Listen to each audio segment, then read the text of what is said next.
This is ASA TV. I'm Ed Highland. Physician anesthesiologists come from around the world to the Anesthesiology annual meeting. They come to catch the latest research and to hear from respected leaders in our industry. Dr. John Zerwas was chosen to deliver the 57th annual Emory A. Rovenstein Lecture for his service as a leader in public service with the Texas State Legislature. Zerwas told the members that regardless of where you are in leadership today, take an opportunity to mentor. In order for us to get the diversity that we need in leadership roles, to mentor people to serve in roles, we have to be sure there are other certain resources available to make that happen.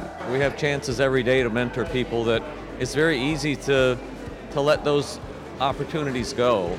And you know, if you look back at the history of the ASA and all the amazing people who've been mentors and who've been mentored, it makes you think, you know, one of my residents could be a future ASA president with the right leadership and the right nudging in the proper directions. I thought it was very inspiring. I think the fact that he's encouraging all of us to be mentors is very important. And for me, not just professionally, but as well as in my personal life, I think it's important to mentor others.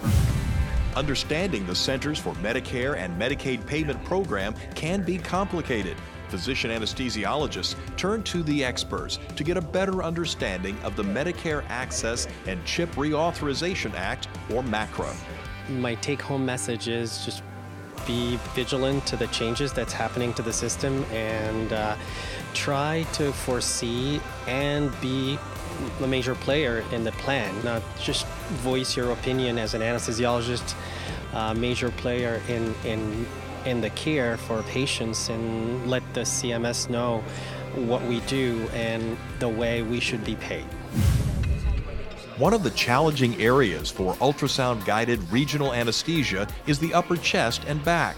This hands-on workshop showcased the latest tools and techniques to give physician anesthesiologists a new look and feel for what will bring the most successful outcomes.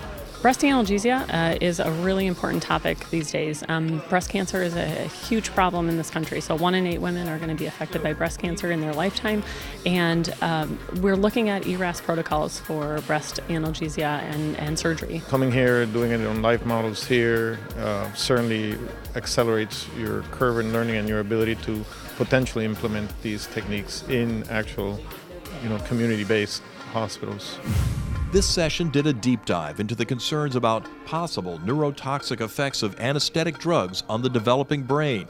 As such, robust, reliable, and reproducible data from earlier preclinical studies are now helping to guide informed decisions on the youngest patients.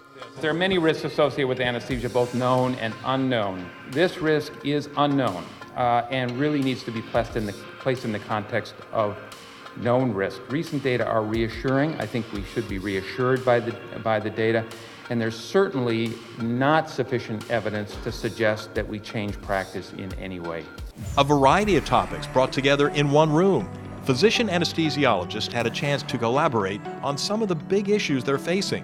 Those include when to intubate, cardiac complications in pregnancy, and working through complications in pediatrics, teens, and elderly patients. One of the most serious issues facing physician anesthesiologists is burnout. ASA is committed to providing physician resources on wellness, including sessions that feature leading experts. A standardized measure of burnout is named after Dr. Christina Maslach.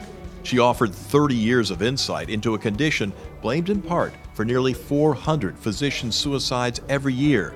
The Maslach Burnout Inventory Tool points to the kind of workplace challenges that can be addressed to lessen the stress. There are things that people can do within their units, within their team, to try and redesign how we're doing it, or how we rotate, or how we get together and celebrate some, special achievements, how we get together to work out some problems, around, malpractice liability. How do we know each other well enough that we can actually have each other's back? I believe it's a great topic for the conference that involves our work and our work with our patients. It makes me think of, how can I take this outside the box? and try to promote social engagement away from the hospital and promote more of that community aspect within the group, because I think that definitely leads to more optimal relationships, both inside and outside the hospital. The Perioperative Surgical Home Scholarship Program recipients were recognized, bringing together industry supporters and institutions that would otherwise not be able to participate in the PSH Learning Collaborative 2020. It's all about accomplishing their goals.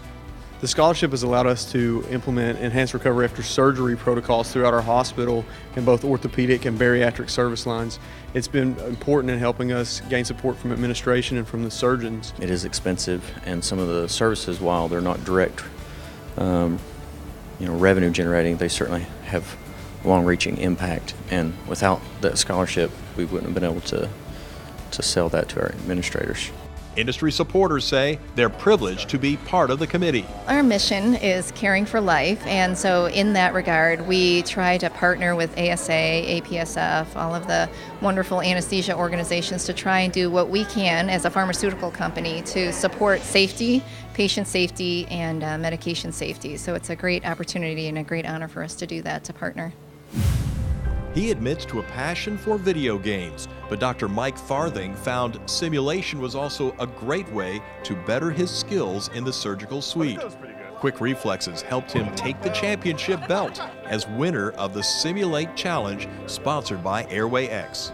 It's a cool simulator. Haven't had a lot of cases yet where I use the fiber optic, and obviously it's nothing replaces actual clinical experience, but getting to see some of these scenarios, just even simulated scenarios, I think are really helpful.